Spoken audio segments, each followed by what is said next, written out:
Yuta Okkotsu's return is extremely suspect, and I for one do not trust a single thing about it. Obviously this entire video hinges on one very tall glass of copium, but round here in these parts we sniff and drink copium like it's crack in the 70s. Please don't demonetize me, YouTube. But this video hinges on the copium that JJK has actually set up by part 2 of Jujutsu Kaisen, which so far a good percentage of the community seems to be behind, and the most recent chapter serves to set up a power struggle between the clans, or at least a struggle between the curse users who will come out of hiding now that Gojo is gone and Jujutsu Tech. But that is a video for another time. Anyway, Yuta's grand sacrifice of losing his body and taking over Gojo was certainly an interesting choice from JJK. Something I wasn't exactly a fan of how it was resolved, how it was set up and how it was brought out. I really loved how it was resolved, still kind of stings me a little bit. However, JJK 269 serves to clear up the confusion because it turns out while Yuta fell asleep after his domain clash, he actually used code Weeb for 10% off at Manta mask, and he used a purchase over there. Yeah, that's right, this video is actually sponsored by Manta mask. Manta mask is a friend of the channel and a company that makes phenomenal sleeper masks ranging from the classic to the pro, which I actually own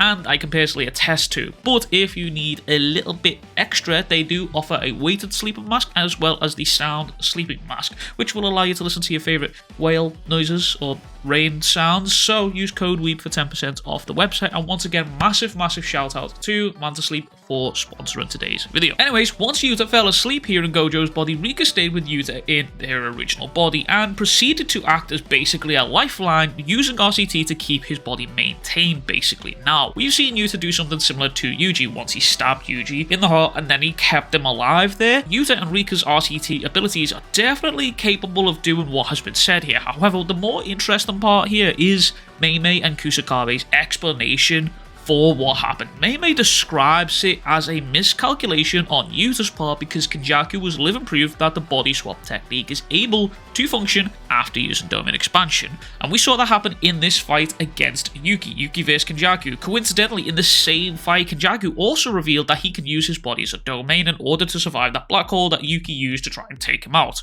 So, from this point on, we're introduced to the fact that Kenjaku now can in fact use his body as a domain, but also Kusakabe mentions that Kenjaku was most likely separating multiple techniques intentionally, and if he had to guess, it's probably because of barrier techniques. Now, barrier techniques and Kenjaku is something that is already established beforehand. Number one, Kenjaku was the only other fighter in the world who could use an open barrier domain. We ain't even seen Gojo use that shit, it's only Sukuna and Kenjaku. 2, Kenjaku was confirmed by Tengen to be only second to him as a skilled barrier user, and Tengen was the most powerful barrier user, even above Sukuna, because of the amount of barriers and the complexity of these barriers that Tengen was using. He's an absolute specialist when it comes to barriers. So how does all of this translate into Kenjaku being in Yuta's body? Well, there's some key information here. 1, the stitches on his forehead haven't healed. This is a very important part because Gay once stated that healing the stitches was the result of some sort of binding valve from the technique.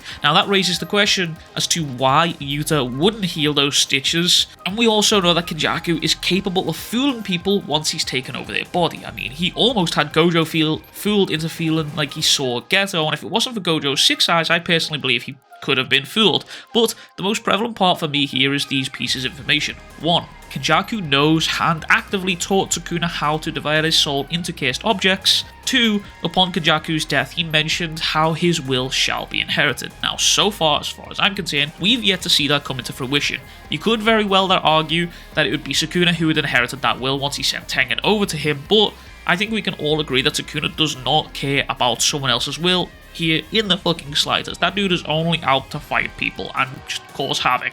So I don't think he really cares about Kenjaku's will, but I would venture into some seriously crazy crackpot theory territory right now and say, again, this all hinges on JJK going into part 2 of JJK, but I would say Kenjaku somewhere along the line created a curse object of himself, possibly even the brain itself. I mean, that brain is definitely not a typical looking human brain, and here we know how Sukuna's fingers looked after they were turned into cursed objects. It is very possible that when something is turned into a cursed object, it's tainted by corruption somehow, I guess. I'm not really sure. Angel also sort of backs this up by saying that it is unnatural and it goes against the laws of her god. with Kenjaku also having knowledge of souls and the body, and also barrier techniques, I'm saying it's entirely possible that he managed to convert himself into a cursed object, maybe using a barrier technique to preserve his cursed technique. But how and why would he do all of this? Well, because it's fun. That's literally it. Kenjaku's entire character is basically for the sake of fun. This dude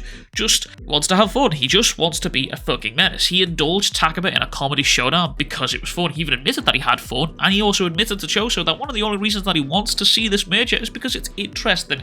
He just wants to have fun, and the only way he knows how to do that is just being a fucking menace. For Kenjaku to go out the way that he did makes me wonder if there isn't something else that he had planned here to add in all of this, to add all of this together. There's also Meimei, who right now is present in this whole shitstorm of a crackbot theory. They all roll in. Meimei, Yuta, and Kenjaku, they're all rolling in together here. Meimei is someone who has encountered Kenjaku way back in Shinjuku, and after a small off-screen fight, maybe a discussion here, Meimei left Shibuya promptly and ended up in Malaysia, pretty unscathed and moving money around. Now we know Meimei is only motivated by money. She does not give a fuck about anyone else, it's only money for her. Now, we also know that Kenjaku was the former head of the Kamo clan, not only in technically the past, but also he kind of reclaims that in the modern era. Now, as one of the big three families, Kenjaku would have been commanding a pretty hefty sum of money because these families are pretty rich. We have that confirmed to us by Gojo just spent an exuberant amount of money on clothes, and he was one of the Gojo clans, which is obviously all the big three families, they're all rich as fuck. And now we have Meimei, who is erasing the head of the new Shadow School and mentioning how the Gojo clans may fall in this final battle, meaning there will now be a power struggle. Now, I would be willing to bet that Kenjaku is behind all of this, and with that being said, Jujutsu Kaisen Part 2 is happening, and I'm off to go and huff more copium. So, yeah. Anyways, let me know what you think of that in the comments down below. You think I'm just absolutely chatting while I'm here, or do you think that there is going to be a JJK Part 2? And if it's not this route that they're going, what route do you think that they are going? Anyways, that is everything from me. Be sure to like and subscribe, and I will catch you guys all in the fucking next one. Much fucking love, big fucking kisses. Peace.